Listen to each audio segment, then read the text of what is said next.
Assalamualaikum warahmatullahi wabarakatuh. Alhamdulillah. Alhamdulillahilladzi hamdan katsiran thayyiban mubarakan fi kama yuhibbu rabbuna wa yardah. Asyhadu an la ilaha illallah wahdahu la syarika lah wa asyhadu anna sayyidana Muhammadan abduhu wa rasuluh la nabiyya ba'dah. Amma ba'd. Para jamaah rahimakumullah, pada kesempatan hari ini kita akan membahas satu surat yang teramat luar biasa, yang sebagaimana yang dikatakan oleh Al-Imam Syafi'i rahimahullahu ta'ala, bahwasanya andai Allah subhanahu wa ta'ala tidak menurunkan surat yang lain kecuali surat ini saja, maka surat ini cukup buat manusia. Surat apa yang dimaksud? Yakni surat Al-Asr. Dan tentunya kita sudah banyak memahami dan hafal mungkin surat ini. A'udzubillahi minasyaitonir rajim. Wal 'asr. Innal insana lafi khusr illa alladziina aamanu wa 'amilus shalihaat wa tawassaw bil haqq wa tawassaw bis sabr. Wal 'asr, demi waktu, demi masa. Innal insana lafi khusr, sesungguhnya manusia berada dalam kerugian. Allah bersumpah atas nama waktu, atas nama masa, bahwasanya innal insana lafi khusr, sesungguhnya manusia berada dalam kerugian. Pertanyaannya, kenapa rugi? Kita pahami dulu apa itu namanya waktu, masa. Waktu terkecil adalah detik, kemudian menit, kemudian jam, hari, minggu, bulan, dan tahun. Demi waktu itu semua, maka Allah katakan innal insana lafi khusr, sesungguhnya manusia berada dalam kerugian. Karena apa? Karena kita sadar setiap kita manusia itu dikasih waktu yang sama oleh Allah Subhanahu wa taala, yakni sebanyak 24 jam dalam sehari semalam. Setiap kita punya jatah yang sama. Tetapi mungkin kebanyakan kita tidak mempergunakan modal 24 jam yang Allah berikan untuk ibadah, tapi hanya digunakan hanya beberapa, mungkin hanya beberapa waktu saja. Karena apa? Ini bisa terjadi karena bisa jadi manusia salah memahami makna ibadah. Karena ketika berbicara tentang ibadah, ditanya tentang ibadah, kebanyakan manusia mengatakan kalau ditanya apa itu ibadah, jawabannya langsung salat, zakat, puasa, haji. Coba sebutkan 20 ibadah. Mereka akan kebingungan mengatakan ibadah itu seperti apa. Padahal hakikatnya yang namanya ibadah, al-ibadah, yang namanya ibadah, wa ismun jami'un likulli ma yuhibbul ma'bud minal aqwali wal af'ali zahiratan wa batinan.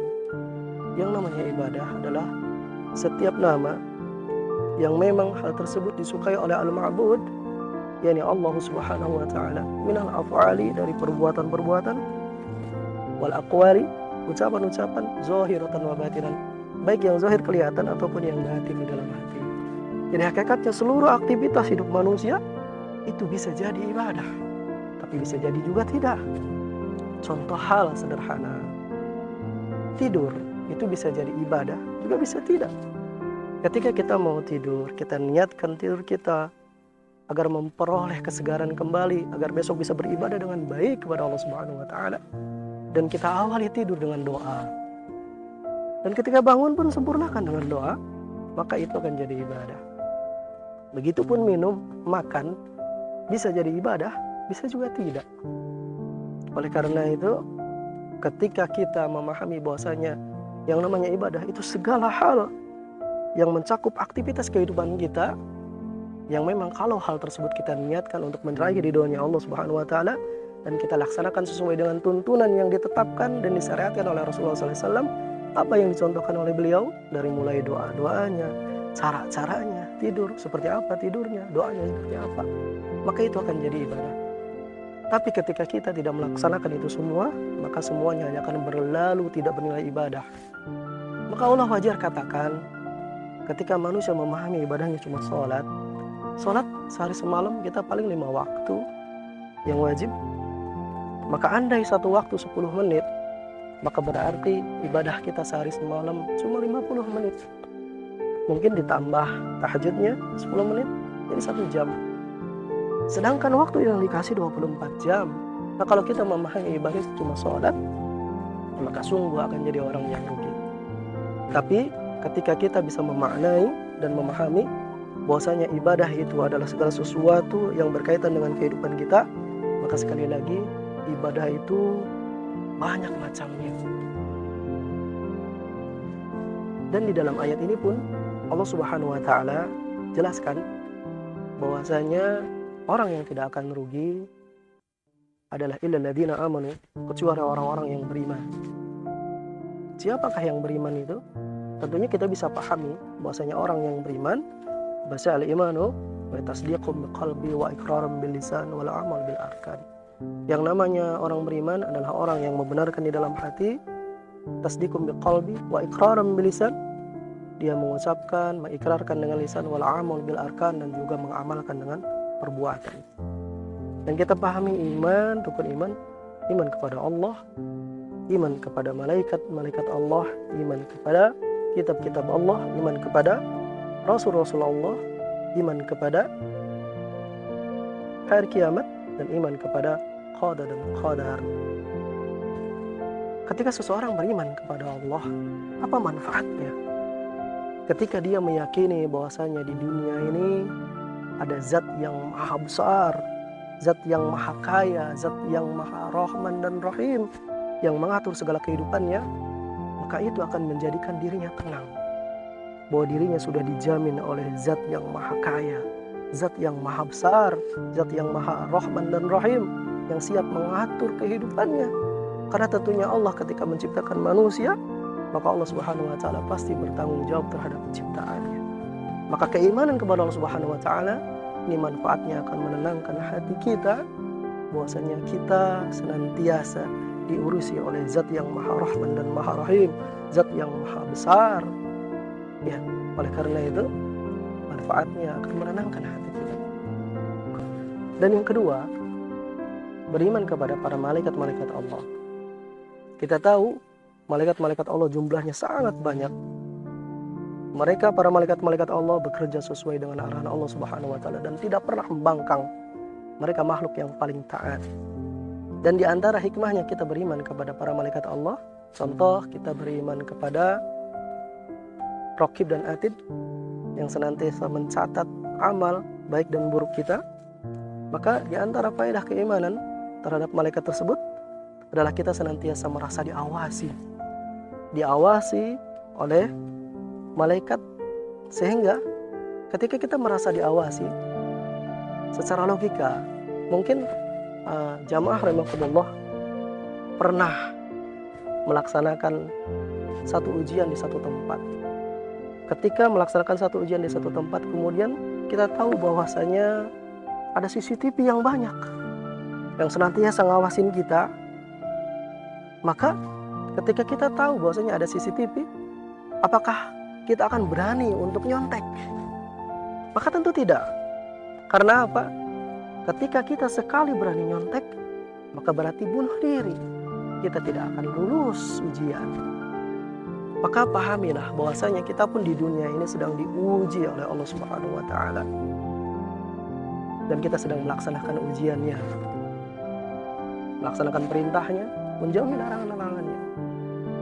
Dan ketika kita tahu bahwasanya setiap hari kita diawasi oleh malaikat Raqib dan Atid yang senantiasa mencatat amal baik dan buruk kita, maka adakah terbersit keberanian pada diri kita untuk bermaksiat kepada Allah Subhanahu wa taala?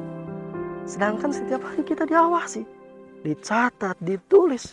Bahkan tidak hanya amalan yang zahir kelihatan, tapi yang batin pun pergerakan di hati kita dicatat langsung oleh malaikat Raqib dan Atid. Maka disitulah hikmah di antara kita beriman kepada para malaikat. Yang ketiga, jamaah rahimakumullah, beriman kepada kitab-kitab Allah. Dan kita tahu kitab-kitab Allah yang sudah diturunkan kepada nabi-nabinya, dan terlebih kitab yang diturunkan kepada Rasul kita Muhammad SAW, yakni kitab Allah Al-Quran. Hikmah di antara kita beriman kepada kitab Allah ya Al-Quran, yakni kita bisa tahu bagaimana langkah-langkah yang harus kita lakukan ketika ingin meraih tujuan hidup kita, yakni ridhonya Allah dan surganya Allah Subhanahu wa taala. Karena di dalam Al-Qur'an berisi tentang tuntunan-tuntunan, langkah-langkah untuk meraih ridhonya Allah dan surganya Allah Subhanahu wa taala. Maka orang yang senantiasa beriman kepada Al-Qur'anul Karim, beriman kepada kitab-kitab Allah, maka mereka akan menjadikan kitab Allah ini sebagai tuntunan hidupnya untuk meraih ridhonya Allah Subhanahu wa taala dan surganya Allah Subhanahu wa taala. Kemudian yang keempat, jamaah rahimakumullah. Yang keempat, yakni beriman kepada para Rasul-Rasul Allah Subhanahu wa taala. Dan kita tahu Rasul-Rasul Allah jumlahnya sangat banyak. Bahkan di beberapa riwayat dikatakan ada 124.000 nabi dan juga ada 315 rasul. Namun yang wajib kita imani adalah 25 nabi dan rasul. Dan terlebih Rasul kita Muhammad SAW yang wajib kita imani. Lantas apa hikmahnya kita beriman kepada Rasul? Ketika kita beriman kepada Rasul, kita akan memiliki contoh terbaik dalam melaksanakan Al-Quranul Karim, dalam melaksanakan perintah-perintah Allah Subhanahu wa taala. Karena Rasul diutus sebagai suri tauladan terbaik, contoh terbaik. Maka kita dimudahkan oleh Allah Subhanahu wa taala kalau untuk meraih ridhonya, maka cukup ikuti contoh tuntunan dari para Rasul-Rasul. Kemudian yang kelima, jamaah rahimakumullah, yakni ketika kita jadi orang yang beriman, kita beriman kepada hari kiamat. Kita tahu bahwasanya alam semesta ini akan terjadi yang namanya kehancuran. Setiap kita pasti akan mengalami kiamat. Baik apakah itu kiamat kubro yang nanti besar terjadi seluruh alam, ataupun kiamat sugro, kiamat kecil. Setiap kita pasti akan mengalami kematian kita. Ini hikmahnya apa? Ketika kita beriman kepada hari kiamat, bahwasanya setiap apa yang di dunia ini pasti akan hancur, maka kita akan melihat dunia itu sangat kecil. Karena setiap apa yang kita miliki, setiap apa yang kita punya, semuanya akan binasa, akan hancur. Yang kekal hanyalah zat Allah Subhanahu wa taala. Oleh karena itu, hiduplah dalam rangka meraih ridhonya Allah, maka itu yang akan kekal. Amal kita yang kita lakukan untuk akhirat guna berjumpa dengan Allah Subhanahu wa taala.